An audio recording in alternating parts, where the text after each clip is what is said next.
नमस्कार मु सत्यनारायण बेहेरा आपण मानकु SN Behera Odia YouTube channel को स्वागत करुच्ची।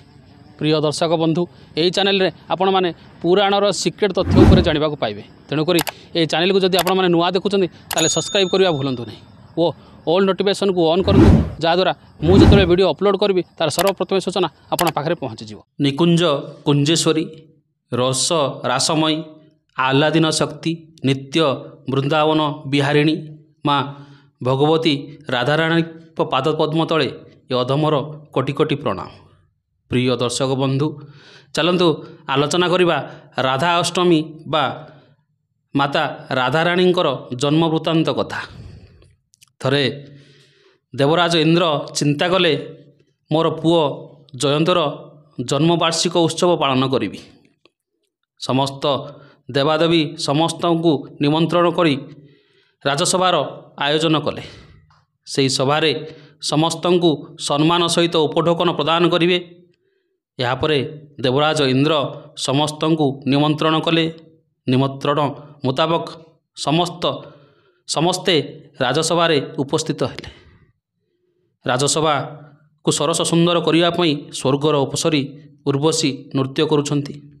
एही समय देवराज इंद्र घोषणा कले जे मोर पुत्र जयंतर आज जन्मदिन, तेणु मु आज स्वर्ग मर्त्य पातालर समस्त को श्रेष्ठ जी तांको मु पुरस्कार दे सम्मानित करी।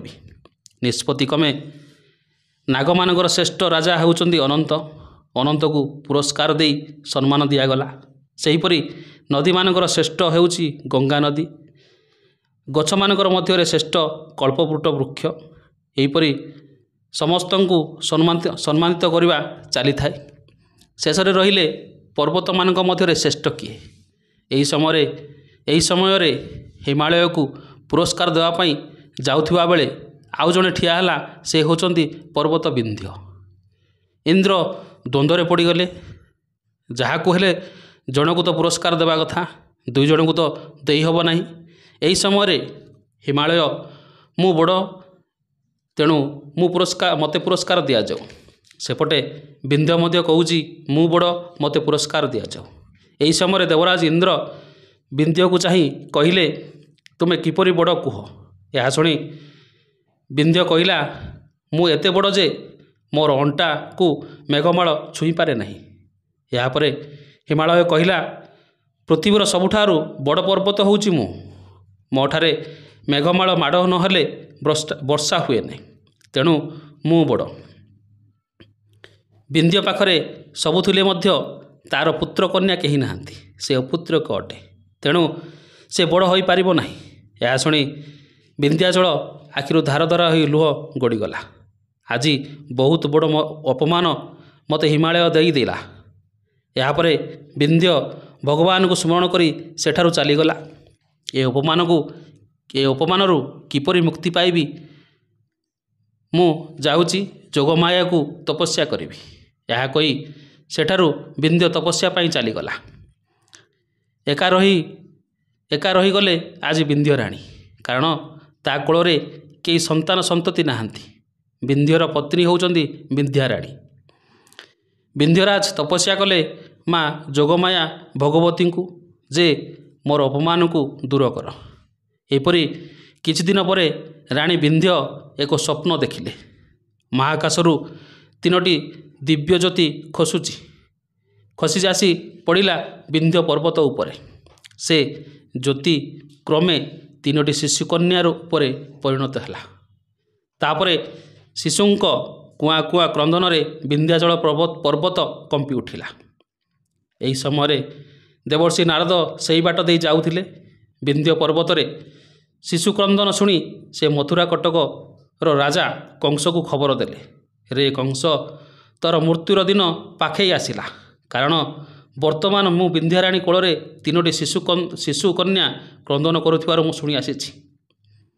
एही कथा शुणी कंस संगे संगे निज प्रिय भ्रमणी पुतना को डाकी कहला, तुम्हें शीघ्र जाओ विंध्याचल, सेठारे जो शिशुकन्या माने अछंती समस्त को मारी दियो।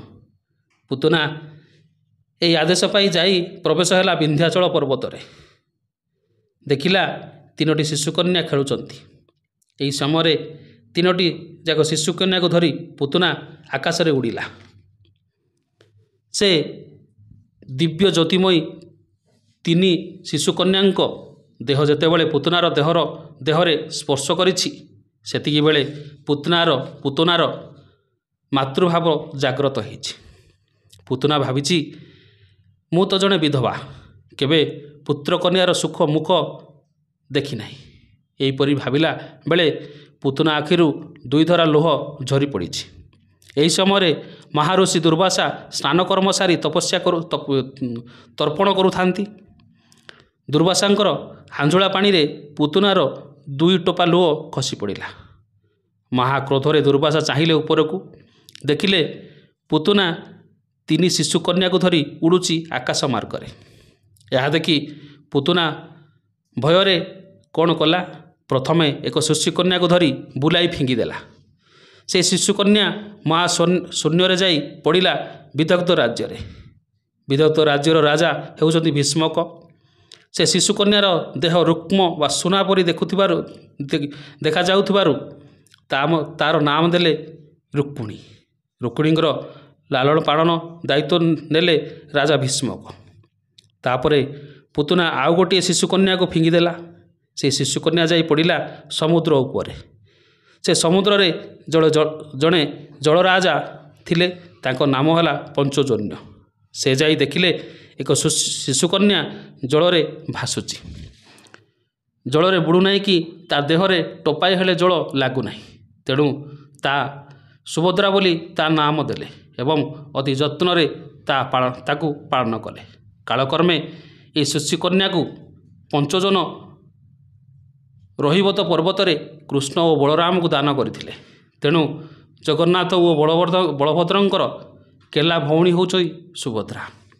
ତାପରେ ପୁତନା ତୃତୀୟ କନ୍ୟାକୁ ଧରି ଫିଙ୍ଗିଲା। ସେ ଯାଇ ପଡ଼ିଲା ଯମୁନା ନଈରେ। ଗୋଟିଏ ପଦ୍ମପତ୍ର ଉପରେ ପଡ଼ିଛି ଶିଶୁକନ୍ୟା। ଏହି ସମୟରେ ରାଜା ବୃଷଭାନୁଙ୍କର ପତ୍ନୀ କୀର୍ତ୍ତିତା ଯାଇଥିଲା ଯମୁନାକୁ ସ୍ନାନ କରିବା ପାଇଁ। ସେ ଦେଖିଲା ଯମୁନା ପାଣିରେ ଏକ ପଦ୍ମପତ୍ର ଉପରେ କୋମଳ ଶିଶୁକନ୍ୟା ଗୋଟିଏ ଅଛି। ବହୁତ ଖୁସିରେ ସେ ଶିଶୁକନ୍ୟାକୁ ଧରି ଘରକୁ ଫେରିଲା। କୀର୍ତ୍ତିତା ଶିବଭକ୍ତ ଥିଲେ। ସେ ଶିବଙ୍କୁ ସେବା କରୁଥିଲେ। ଗୋପପୁରରେ ଯେଉଁ ଶିବ ମନ୍ଦିର ଥିଲା ତାକୁ ଗୋପେଶ୍ୱର ବୋଲି କୁହାଯାଉଥିଲା। ଶିବ ଠାକୁର ସନ୍ତୁଷ୍ଟ ହୋଇ କହିଥିଲେ, ନିଶ୍ଚୟ ତୋର ମନୋବାଞ୍ଛା ପୂର୍ଣ୍ଣ ହେବ। ତେଣୁ ପଦ୍ମପତ୍ର ଉପରେ ପଡ଼ିଥିବା ଶିଶୁକନ୍ୟାକୁ କୀର୍ତ୍ତିତା ମନ ଖୁସିରେ ନିଜ ଘରକୁ ନେଲା। ବୃଷଭାନୁ ଓ କୀର୍ତ୍ତିତା ଦୁହେଁ ମିଶି ନାମ ଦେଲେ ରାଧା। ପ୍ରିୟ ଦର୍ଶକ ବନ୍ଧୁ, ଏବେ ଚାଲନ୍ତୁ ଜାଣିବା ପଞ୍ଚଭୂତରୁ କେଉଁ ପଞ୍ଚକନ୍ୟା ଜନ୍ମ ହୋଇଛନ୍ତି। ମାଟି, ଜଳ, ଅଗ୍ନି, ଆକାଶ ଓ ପବନକୁ ପଞ୍ଚଭୂତ ବୋଲି କୁହାଯାଏ। ମାଟିରୁ ଦେବୀ ସୀତା, ଜଳରୁ ଦେବୀ ଲକ୍ଷ୍ମୀ, ଅଗ୍ନିରୁ ଦ୍ରୌପଦୀ, ଆକାଶରୁ ଦେବୀ ରାଧା ଓ ପବନରୁ ମାଳତୀ ଜନ୍ମ ହୋଇଛନ୍ତି। ପ୍ରିୟ ଦର୍ଶକ ବନ୍ଧୁ, ଏ ଥିଲା ଦେବୀ ରାଧାଙ୍କର ଜନ୍ମ ବୃତ୍ତାନ୍ତ କଥା। ଏଥିରେ ଯଦି ମୋର ତ୍ରୁଟି ରହିଲା ତେବେ କ୍ଷମା କରିବେ।